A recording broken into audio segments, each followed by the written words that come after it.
ಬಳ್ಳಾರಿ ಜೈಲಲ್ಲಿರುವಂತ ನಟ ದರ್ಶನ್ಗೆ ಈಗ ಜಾಮೀನಿನ ಟೆನ್ಷನ್ ಶುರುವಾಗಿದೆ. ಕೆಲವೇ ಕ್ಷಣಗಳಲ್ಲಿ ದಾಸನ ಬೇಲ್ ಅರ್ಜಿ ವಿಚಾರಣೆಗೆ ಬರಲಿದೆ. ಕಾಟೇರ್ನಿಗೆ ಜಾಮೀನು ಸಿಗುತ್ತಾ ಹಾಗಾದ್ರೆ, ಇಲ್ಲ ಜೈಲೇ ಗತಿನಾ ಎನ್ನುವಂತ ಪ್ರಶ್ನೆ ಈಗ ಸಿಸಿಎಚ್ 57ನೇ ಕೋರ್ಟ್ನಲ್ಲಿ ಜಾಮೀನು ಅರ್ಜಿ ವಿಚಾರಣೆಯನ್ನ ನಡೆಸಲಿದ್ದಾರೆ. ವಾದ ಮಾಡಲಿದ್ದಾರೆ ವಕೀಲ ಸುನಿಲ್ ಕುಮಾರ್ ಅವರು. ಜೊತೆಗೆ ಜಾಮೀನು ಅರ್ಜಿ ಈಗಾಗಲೇ ಗಮನಿಸ್ತಾ ಇದ್ವಿ, ಮೊನ್ನೆ ಅಷ್ಟೇ ಜಾಮೀನು ಅರ್ಜಿ ಸಲ್ಲಿಕೆಯನ್ನ ಮಾಡಿದ್ರು. 100 ದಿನಗಳ ಪೂರೈಸಿದ ನಂತರ ಚಾರ್ಜ್ ಶೀಟ್ ಯಾವಾಗ ಕೈ ಸೇರ್ತು, ಚಾರ್ಜ್ ಶೀಟ್ ಅನ್ನ ಕಂಪ್ಲೀಟ್ ಆಗಿ ಏನಿದೆ ಅದರಲ್ಲಿ ಅದೆಲ್ಲವನ್ನ ಗಮನಿಸಿ ಈಗ ದರ್ಶನ್ ಪರ ವಕೀಲರು ಜಾಮೀನು ಅರ್ಜಿಯನ್ನ ಸಲ್ಲಿಸಿದ್ರು. ಆದ್ರೆ ಇವತ್ತು ಆ ಜಾಮೀನು ಅರ್ಜಿ ವಿಚಾರಣೆಗೆ ಬರಲಿದೆ. ಇಲ್ಲಿ ಬಹಳ ಇಂಟ್ರೆಸ್ಟಿಂಗ್ ಸಂಗತಿ ಅಂತ ಹೇಳಿದ್ರೆ, ಕೆಲವೊಂದ್ ಕಡೆ ದರ್ಶನ್ಗೆ ಜಾಮೀನು ಸಿಗುತ್ತಾ, ಸಿಗೋದಾದ್ರೆ ಯಾವ ಕಾರಣಕ್ಕೆ, ಸಿಗಲ್ವಾ ಹಾಗಾದ್ರೆ, ಸಿಗದೆ ಇರೋದು ಯಾವ ಕಾರಣಕ್ಕೆ, ದರ್ಶನ್ನ ಆಟಾಟೋಪಗಳಿಗೆ ಜಾಮೀನು ಸಿಗೋದಿಲ್ವಾ ಹಾಗಾದ್ರೆ, ಈ ಬ್ರೂಟಲ್ ಮರ್ಡರ್ ವಿಚಾರಕ್ಕೆ ಸಂಬಂಧಪಟ್ಟಂತೆ ಎಷ್ಟೊಂದು ಭೀಕರ ಭೀಭತ್ಸ ಕ್ರೌರ್ಯವನ್ನ ಮೆರೆದಿರುವಂತ ವಿಚಾರಕ್ಕೆ ಸಂಬಂಧಪಟ್ಟಂತೆ ಈ ಜಾಮೀನನ್ನು ಸಿಗೋದಿಲ್ವಾ ಹಾಗಾದ್ರೆ, ಈಗೆಲ್ಲ ಅನುಮಾನಗಳು ಕೂಡ ವ್ಯಕ್ತವಾಗುತ್ತೆ. ಇನ್ನೇನು ಕೆಲವೇ ಕ್ಷಣಗಳಲ್ಲಿ ದಾಸನ ಬೇಲ್ ಅರ್ಜಿ ವಿಚಾರಣೆಯನ್ನ ನಡೆಸಲಿದ್ದಾರೆ. ಕಾಟೇರ್ನಿಗೆ ಜಾಮೀನು ಸಿಗುತ್ತಾ ಅಥವಾ ಜೈಲೇ ಗತಿನ, ಸಿಸಿಎಚ್ 57ನೇ ಕೋರ್ಟ್ನಲ್ಲಿ ಜಾಮೀನು ಅರ್ಜಿ ವಿಚಾರಣೆಯನ್ನ ನಡೆಸಲಿದ್ದಾರೆ. ವಾದ ಮಾಡಲಿದ್ದಾರೆ ವಕೀಲ ಸುನೀಲ್ ಕುಮಾರ್ ಅವರು. ನೋಡ್ಬೇಕಾಗತ್ತೆ ಏನಾಗುತ್ತೆ, ಜಾಮೀನು ಕೊಡೋದಾದ್ರೆ ಯಾವ ವಿಚಾರಕ್ಕೆ, ಏನು ಸಭ್ಯ ರೀತಿಯಲ್ಲಿ ವರ್ತನೆ ಮಾಡಿದ್ರ ಅಥವಾ ಏನಾಯಿತು, A2 ಆರೋಪಿ ಆಗಿದ್ದಾರೆ ದರ್ಶನ್, ಜಾಮೀನು ಕೊಡದೇ ಇರೋಕೆ ಏನು ಕಾರಣ ಹಾಗಾದ್ರೆ, ಅವೆಲ್ಲವೂ ಕೂಡ ಇನ್ ಡೆಪ್ತ್ ಆಗಿ ಕೋರ್ಟಲ್ಲಿ ವಾದ ಹಾಗೆ ಪ್ರತಿವಾದ ಕೂಡ ನಡೆಸಲಿದ್ದಾರೆ. ಒಂದ್ ಕಡೆ ದರ್ಶನ್ ಪರ ವಕೀಲರು, ಇನ್ನೊಂದು ಕಡೆ SPP ಅವರು ಕೂಡ ವಾದವನ್ನ ಮಂಡಿಸಲಿದ್ದಾರೆ. ಜೊತೆಗೆ ಜಡ್ಜ್ ಇದೆಲ್ಲವನ್ನು ಕೂಡ ವಾದವನ್ನು ಆಲಿಸಿ ಕೊನೆಗೆ ಜಾಮೀನು ಕೊಡಬೇಕಾಗತ್ತಾ, ಜಾಮೀನು ಕೊಡೋದಾದ್ರೆ ಯಾವ ವಿಚಾರದ ಮೇಲೆ ಜಾಮೀನನ್ನು ಕೊಡಬೇಕು, ಜಾಮೀನನ್ನು ನಿರಾಕರಿಸುವ ಕಾರಣ ಆದ್ರೂ ಯಾವುದು, ಅವೆಲ್ಲವನ್ನು ಕೂಡ ಡೀಟೇಲ್ಸ್ ಅನ್ನ ಕೊಡಲಿದ್ದಾರೆ. ಈಗ ಬಂದಿರುವಂತ ಅಪ್ಡೇಟ್ಸ್, ಇನ್ನೇನು ಕೆಲವೇ ಕ್ಷಣದಲ್ಲಿ ನಟ ದರ್ಶನ್ ಅವರ ಜಾಮೀನು ಅರ್ಜಿ ವಿಚಾರಣೆ ಆಗುತ್ತೆ ಅನ್ನುವಂಥ ಡೀಟೇಲ್ಸ್ ಲಭ್ಯವಾಗ್ತಾ ಆಯ್ತು. ನಟ ದರ್ಶನ್ ಜಾಮೀನು ಅರ್ಜಿ ಸಲ್ಲಿಸೋಕ್ಕಿಂತ ಮುಂಚೆನೆ ಪವಿತ್ರ ಗೌಡ ಇರ್ಬೋದು, ಅನುಕುಮಾರ್ ಇವರೆಲ್ಲರೂ ಕೂಡ ಜಾಮೀನು ಅರ್ಜಿ ಹಾಕಿದ್ರು. ಪರಪ್ಪನ ಅಗ್ರಹಾರದಲ್ಲಿ ಇರುವಂತಹ ಸಂದರ್ಭದಲ್ಲಿ ಒಂದ್ ಕಡೆ ಜಾಮೀನು ಕೂಡ ರಿಜೆಕ್ಟ್ ಆಯ್ತು. ಅವ್ರದ್ದೇ ರಿಜೆಕ್ಟ್ ಆದ್ರೆ ಇನ್ನು A2 ಆರೋಪಿ, ಇದಕ್ಕೆಲ್ಲ ಮೇನ್ ಕಾರಣನೇ ನಟ ದರ್ಶನ್ ಎನ್ನುವಂಥದ್ದು ಕೂಡ ಗೊತ್ತಾಗ್ತಾ ಇರುವಂಥದ್ದು. ಎಲ್ಲೊಂದ್ ಕಡೆ ಮತ್ತೆ ಜಾಮೀನು ಸಿಗೋಕೆ ಏನ್ ಕಾರಣ ಇರಬಹುದು ಎನ್ನುವಂಥದ್ದು ಕೂಡ ಇಲ್ಲಿ ಪ್ರಶ್ನೆ ಆಗ್ತಾ ಇರುವಂಥದ್ದು. ಆದ್ರೆ ಜಾಮೀನು ಅರ್ಜಿ ರಿಜೆಕ್ಟ್ ಆಗುತ್ತೆ ಅನ್ನುವಂಥದ್ದು ಕೂಡ ಇಲ್ಲಿ ಪ್ರಶ್ನೆ ಮೂಡ್ತಾ ಇರುವಂಥದ್ದು. ಯಾಕಂದ್ರೆ ಸಾಕಷ್ಟು ವಾದ ಪ್ರತಿವಾದಗಳನ್ನ ಜಡ್ಜ್ ಆಲಿಸ್ತಾರೆ. ಅಲ್ಲಿ ಏನಕ್ಕೆ ವಿಚಾರಕ್ಕೆ ಜಾಮೀನು ಕೊಡ್ಬೇಕನ್ನೋದು ಕೂಡ ಕೇಳ್ತಾರೆ. ಅದಕ್ಕೆ ನಮ್ಮ ಕಕ್ಷಿದಾರರು ಈ ಥರ ಮಾಡಿದ್ರು, ಬಟ್ ಒಳ್ಳೆ ಕೆಲಸ ಮಾಡಿದ್ರು, ಏನು ತೊಂದರೆ ಇಲ್ಲ, ಅವ್ರಿಗೆ ಜಾಮೀನು ಕೊಟ್ಟರೆ ಏನು ತೊಂದರೆ ಇಲ್ಲ ಅಂತ ಹೇಳಿದ್ರೆ ಅದನ್ನು ಕೂಡ ಆಲಿಸ್ತಾರೆ. ಜೊತೆಗೆ SPP ಅವರು ಕೂಡ ವಾದವನ್ನ ಮಾಡ್ತಾರೆ. ಯಾವುದೇ ಕಾರಣಕ್ಕೂ ಕೂಡ ಜಾಮೀನು ಅರ್ಜಿಯನ್ನ ಸಲ್ಲಿಸಬಾರ್ದು, ಜಾಮೀನು ಕೊಡಬಾರ್ದು ಎನ್ನುವಂಥದ್ದು ಕೂಡ ಇಲ್ಲಿ SPP ವಾದ ಆಗಿದೆ. ದಾಸನ ಭೇಟಿಗೆ ಬಂದ ಪತ್ನಿ ವಿಜಯಲಕ್ಷ್ಮಿ ಅವರು, ದಾಸನನ್ನ ನೋಡೋಕೆ ಪತ್ನಿ ವಿಜಯಲಕ್ಷ್ಮಿ ಅವರು ಬಂದಿದ್ದಾರೆ. ಬೇಲ್ ತಿರಸ್ಕಾರವಾದ್ರೆ ಧೈರ್ಯ ಹೇಳಲು ಈಗ ಪತ್ನಿ ಬಂದಿದ್ದಾರೆ. ದಾಸನ ಭೇಟಿಗೆ ಬಳ್ಳಾರಿ ಜೈಲಿಗೆ ಬರಲಿದ್ದಾರೆ ವಿಜಯಲಕ್ಷ್ಮಿ ಅವರು. ಇನ್ ಕೇಸ್ ಏನಾದ್ರೂ ಜಾಮೀನು ಅರ್ಜಿ ತಿರಸ್ಕಾರವಾದ್ರೆ, ಜಾಮೀನು ಸಿಗದೆ ಹೋದ್ರೆ ಧೈರ್ಯ ಹೇಳಬೇಕಲ್ಲ. ನೊಂದ್ಕೊಂಡಿದ್ರಲ್ಲ ನಟ ದರ್ಶನ್, ಜೈಲಲ್ಲಿ ಪರಪ್ಪನ ಅಗ್ರಹಾರದಲ್ಲಿ ರಾಜಾತಿಥ್ಯ ವ್ಯವಸ್ಥೆ ಇತ್ತು, ಯಾವುದೇ ತೊಂದರೆ ಇಲ್ಲ, ಸಿಕ್ಕದೆಲ್ಲ ಸಿಗ್ತಾ ಇತ್ತು. ಆದ್ರೆ ಇಲ್ಲ ಹಾಗಲ್ಲ, ಬಳ್ಳಾರಿಯಲ್ಲಿ ನೊಂದು ಬೆಂದು ಬೇಸತ್ತು ಹೋಗಿದ ನಟ ದರ್ಶನ್. ಆದ್ರೆ ಎಲ್ಲ ಒಂದ್ ಕಡೆಗೆ ಜಾಮೀನು ಅರ್ಜಿಗೆ ಈಗ ವಿಚಾರಣೆ ಬರ್ತಾ ಇದೆ. ಈ ಸಂದರ್ಭದಲ್ಲಿ ಜಾಮೀನು ಸಿಗದೆ ಹೋದ್ರೆ ಪತ್ನಿ ಧೈರ್ಯವನ್ನು ಹೇಳುವಂತ ವಿಚಾರಕ್ಕೆ ಸಂಬಂಧಪಟ್ಟಂತೆ ಸಂಜೆ 4 ಗಂಟೆಗೆ ಬಳ್ಳಾರಿ ಜೈಲಿಗೆ ಹೋಗ್ತಾ ಇದ್ದಾರೆ ಎನ್ನುವಂತ ಅಪ್ಡೇಟ್ಸ್ ಲಭ್ಯವಾಗ್ತಾ ಇದೆ. ಬಗ್ಗೆ ಹೆಚ್ಚಿನ ಡೀಟೇಲ್ಸ್ ಅನ್ನು ಕೊಡ್ತಾರೆ ನಮ್ಮ ಪ್ರತಿನಿಧಿ ಮಾದೇಶ್, ನ್ಯೂಸ್ ಡೆಸ್ಕ್ ಇಂದ ನೇರ ಸಂಪರ್ಕದಲ್ಲಿ ಜಾಯ್ನ್ ಆಗಿದ್ದಾರೆ. ಮಾದೇಶ್, ಏನು ಆಗಬಹುದು, ಜಾಮೀನು ಅರ್ಜಿ ವಿಚಾರಣೆ ಎಷ್ಟೊತ್ತಿಗೆ ನಡೆಸಲಾಗುತ್ತೆ, ಸದ್ಯ ಏನು ಅಪ್ಡೇಟ್ಸ್ ಲಭ್ಯವಾಗ್ತಾ ಇದೆ? ನಿಕೇಶ್, ಶನಿವಾರ ದರ್ಶನ್ ಪರ ವಕೀಲರು 57ನೇ CCH ಕೋರ್ಟ್ಗೆ ದರ್ಶನ್ಗೆ ಜಾಮೀನು ಅರ್ಜಿ ಕೋರಿ ಸಲ್ಲಿಕೆ ಮಾಡುವಂಥ ಕೆಲಸವನ್ನು ಮಾಡಿದರು. ಇವತ್ತು ಒಂದು ಅರ್ಜಿ ವಿಚಾರಣೆ ಆಗುವಂಥ ಸಾಧ್ಯತೆ ಇದೆ. 57ನೇ CCH ಕೋರ್ಟ್ನಲ್ಲಿ ಒಂದು ವಿಚಾರಣೆ ನಡೆಯಲಿದ್ದು, ಈಗಾಗಲೇ ಈ ಒಂದು ವಿಚಾರಕ್ಕೆ ಸಂಬಂಧಪಟ್ಟಂತೆ ಆಕ್ಷೇಪಣೆ ಸಲ್ಲಿಸೋದಕ್ಕೂ ಕೂಡ SPP ಒಂದಷ್ಟು ಪ್ಲಾನ್ಗಳನ್ನು ಮಾಡ್ಕೊಂಡಿದ್ದಾರೆ. ಯಾಕಂದರೆ ನಾರ್ಮಲ್ ಆಗಿ ಇಂಥ ಕೇಸ್ನಲ್ಲಿ, ಅದರಲ್ಲೂ ಕೂಡ ಇಂಥ ಒಂದು ಬ್ರೂಟಲ್ ಮರ್ಡರ್ ಕೇಸ್ ಅಂತೇಳಿ ಈಗಾಗಲೇ ತನಿಖೆ ವೇಳೆ ಗೊತ್ತಾಗಿದೆ. ಅದರಲ್ಲೂ ಕೂಡ ಸ್ಟಾರ್ಟಿಂಗ್ ಅಂದರೆ ಹಂತದಲ್ಲೇ, ಕೊಲೆ ಮಾಡುವಂಥ ಹಂತದಲ್ಲೇ ಆರೋಪಿಗಳು ಸಾಕ್ಷ್ಯನಾಶ ಮಾಡೋದಕ್ಕೆ ಒಂದಷ್ಟು ಪ್ಲಾನ್ಗಳನ್ನು ಮಾಡ್ಕೊಂಡಿದ್ರು ಅಂತೇಳಿ ತನಿಖೆ ವೇಳೆ ಗೊತ್ತಾಗಿದೆ. ಈಗಾಗಲೇ ಚಾರ್ಜ್ ಶೀಟ್ನಲ್ಲಿ ಹಲವು ಅಂಶಗಳನ್ನು ಕೂಡ ಉಲ್ಲೇಖ ಮಾಡುವಂಥ ಕೆಲಸ ಆಗಿದೆ. ಜೊತೆಗೆ ಇನ್ನೂ ಕೂಡ ಈ ಒಂದು ವಿಚಾರಕ್ಕೆ ಸಂಬಂಧಪಟ್ಟಂತೆ, ಈ ಒಂದು ಕೇಸ್ಗೆ ಸಂಬಂಧಪಟ್ಟಂತೆ ಫಾಸ್ಟ್ ಟ್ರ್ಯಾಕ್ ಕೋರ್ಟ್ ಅನ್ನು ಕೂಡ ಮನವಿ ಮಾಡೋದಕ್ಕೆ ಪೊಲೀಸರು ಸಿದ್ಧತೆ ನಡ್ಕೊಂಡಿದ್ದಾರೆ. ಈ ಒಂದು ಸಂದರ್ಭದಲ್ಲಿ ದರ್ಶನ್ ಪರ ವಕೀಲರು ಅರ್ಜಿ ಸಲ್ಲಿಸೋದ್ರಿಂದ ಸದ್ಯಕ್ಕೆ ಆಕ್ಷೇಪಣೆಯನ್ನ ಸಲ್ಲಿಸೋದಕ್ಕೂ ಕೂಡ SPP ಮುಂದಾಗ್ತಿದ್ದಾರೆ. ಮತ್ತೊಂದು ಕಡೆ ಸೆಷನ್ ಕೋರ್ಟ್ನಲ್ಲಿ ಬಹುತೇಕ ಸಿಗೋ ಡೌಟ್ ಹೈಕೋರ್ಟ್ಗೆ ಹೋಗುವಂತ ಸಾಧ್ಯತೆ ಇದೆ. ಆದ್ರೆ ಹೈಕೋರ್ಟ್ಗೆ ಅರ್ಜಿ ಸಲ್ಲಿಸಬೇಕಾ ಬೇಡ ಅನ್ನುವಂಥದ್ದು ಸೆಷನ್ ಕೋರ್ಟ್ನ ನಿರ್ಧಾರ ತುಂಬಾ ಮುಖ್ಯ ಆಗಿರುತ್ತೆ. ಹೀಗಾಗಿ ಸೆಷನ್ ಕೋರ್ಟ್ನಲ್ಲಿ ಏನು ನಿರ್ಧಾರ ಆಗುತ್ತೆ ಅನ್ನೋದು ತುಂಬಾ ಮುಖ್ಯವಾಗಿರುತ್ತೆ. ಈಗಾಗಲೇ ಇವತ್ತು ಒಟ್ಟು 2 ಅರ್ಜಿಯ ವಿಚಾರಣೆ ಇವತ್ತು ನಡೆಯಲಿದೆ.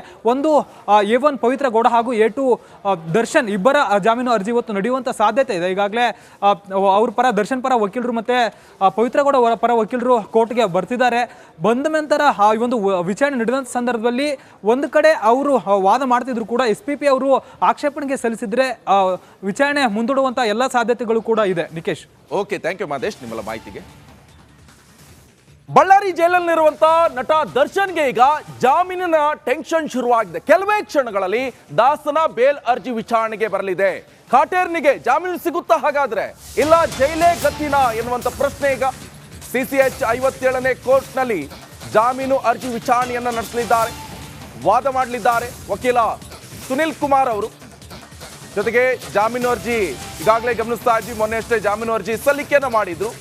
100 ದಿನಗಳ ಪೂರೈಸಿದ ನಂತರ ಚಾರ್ಜ್ ಶೀಟ್ ಯಾವಾಗ ಕೈ ಸೇರ್ತು, ಚಾರ್ಜ್ ಶೀಟ್ ಅನ್ನ ಕಂಪ್ಲೀಟ್ ಆಗಿ ಏನಿದೆ ಅದರಲ್ಲಿ ಅದೆಲ್ಲವನ್ನ ಗಮನಿಸಿ ಈಗ ದರ್ಶನ್ ಪರ ವಕೀಲರು ಜಾಮೀನು ಅರ್ಜಿಯನ್ನ ಸಲ್ಲಿಸಿದ್ರು. ಆದ್ರೆ ಇವತ್ತು ಆ ಜಾಮೀನು ಅರ್ಜಿ ವಿಚಾರಣೆಗೆ ಬರಲಿದೆ.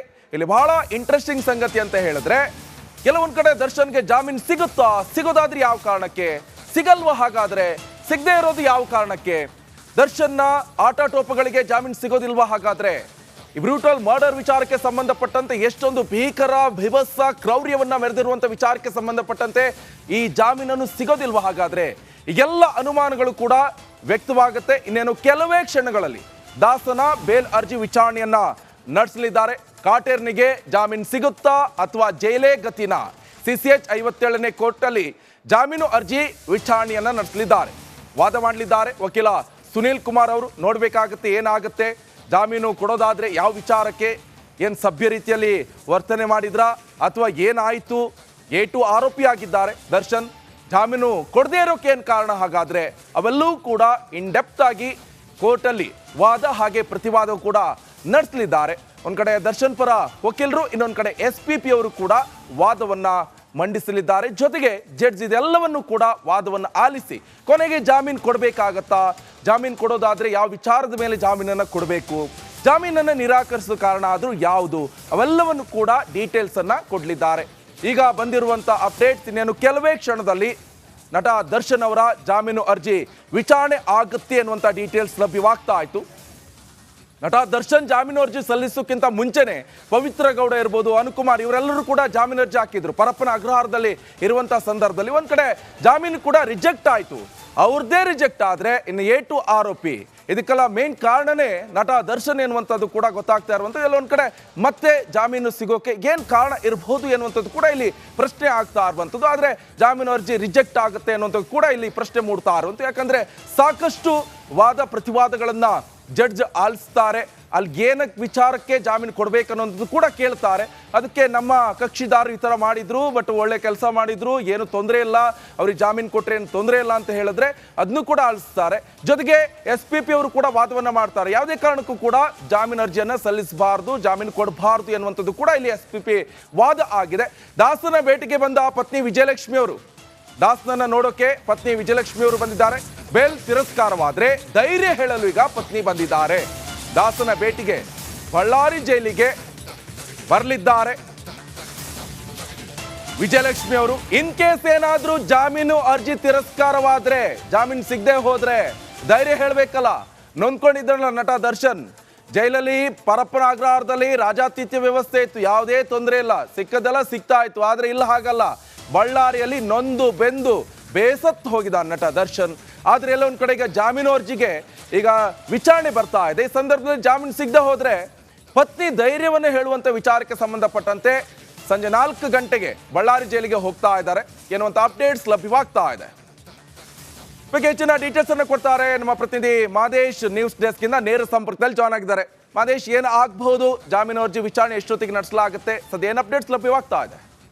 ನಿಕೇಶ್, ಶನಿವಾರ ದರ್ಶನ್ ಪರ ವಕೀಲರು 57ನೇ CCS ಕೋರ್ಟ್ಗೆ ದರ್ಶನ್ಗೆ ಜಾಮೀನು ಅರ್ಜಿ ಕೋರಿ ಸಲ್ಲಿಕೆ ಮಾಡುವಂಥ ಕೆಲಸವನ್ನು ಮಾಡಿದರು. ಇವತ್ತು ಆ ಒಂದು ಅರ್ಜಿ ವಿಚಾರಣೆ ಆಗುವಂಥ ಸಾಧ್ಯತೆ ಇದೆ. 57ನೇ CCS ಕೋರ್ಟ್ನಲ್ಲಿ ಒಂದು ವಿಚಾರಣೆ ನಡೆಯಲಿದ್ದು, ಈಗಾಗಲೇ ಈ ಒಂದು ವಿಚಾರಕ್ಕೆ ಸಂಬಂಧಪಟ್ಟಂತೆ ಆಕ್ಷೇಪಣೆ ಸಲ್ಲಿಸೋದಕ್ಕೂ ಕೂಡ SPP ಒಂದಷ್ಟು ಪ್ಲಾನ್ಗಳನ್ನು ಮಾಡ್ಕೊಂಡಿದ್ದಾರೆ. ಯಾಕಂದರೆ ನಾರ್ಮಲ್ ಆಗಿ ಇಂಥ ಕೇಸ್ನಲ್ಲಿ ಅದರಲ್ಲೂ ಕೂಡ ಇಂಥ ಒಂದು ಬ್ರೂಟಲ್ ಮರ್ಡರ್ ಕೇಸ್ ಅಂತೇಳಿ ಈಗಾಗಲೇ ತನಿಖೆ ವೇಳೆ ಗೊತ್ತಾಗಿದೆ. ಅದರಲ್ಲೂ ಕೂಡ ಸ್ಟಾರ್ಟಿಂಗ್ ಅಂದರೆ ಹಂತದಲ್ಲೇ ಕೊಲೆ ಮಾಡುವಂಥ ಹಂತದಲ್ಲೇ ಆರೋಪಿಗಳು ಸಾಕ್ಷ್ಯನಾಶ ಮಾಡೋದಕ್ಕೆ ಒಂದಷ್ಟು ಪ್ಲಾನ್ಗಳನ್ನು ಮಾಡ್ಕೊಂಡಿದ್ರು ಅಂತೇಳಿ ತನಿಖೆ ವೇಳೆ ಗೊತ್ತಾಗಿದೆ. ಈಗಾಗಲೇ ಚಾರ್ಜ್ ಶೀಟ್ನಲ್ಲಿ ಹಲವು ಅಂಶಗಳನ್ನು ಕೂಡ ಉಲ್ಲೇಖ ಮಾಡುವಂಥ ಕೆಲಸ ಆಗಿದೆ.